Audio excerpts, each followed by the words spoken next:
Eric Clapton was the losing phone bidder against the Hard Rock.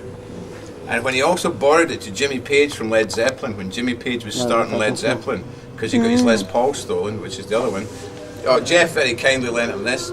Now, the story is, it's very famous in the industry that Jimmy Page is a lovely guy. He's very shrewd with money.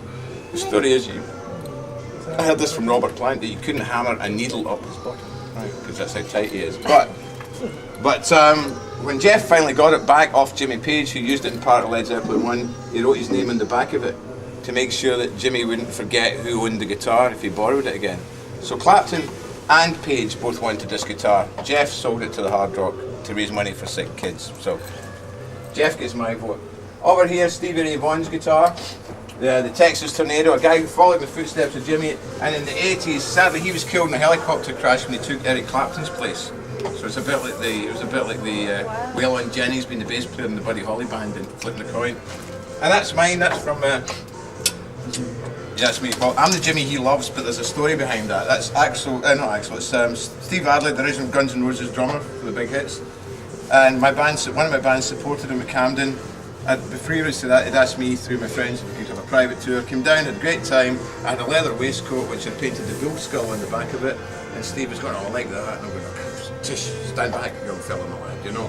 And having a laugh with it. But anyway, I had a laugh and a joke, and I took my pins off it and I gave him that jacket. He gave me his jacket. And while I was taking the rest of the band round with Izzy Pearl and you gave your jacket for who? To Steve Adler, the drummer from Guns N' Roses, because I'm sure. And he swapped me he gave me his jacket. And while I was taking the rest of the band on the tour, I asked him to sign my drum skin, and he signed it. I just wanted that, but he just signed that. "I love you, Jimmy, you rock the world," because I swapped him this hand-painted thing. He's got it on his wall, which is very freaky. He framed it, because I'll show you what it looks like roughly, guys, if you want to know. That's the history of guitars. 1812, look.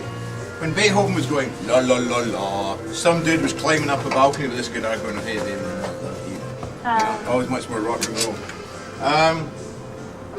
That's because we don't have a piano, but if you ever want to know, if Elvis ever turns up and wants to give you his kimono, and you'll know what to do, it's like, "We can't go on together, what's suspicious, man?" Okay. Also, we have two chairs from Freddie Mercury, great singer from Queen. Yeah, that's an Emperor's chair from the Qin Dynasty.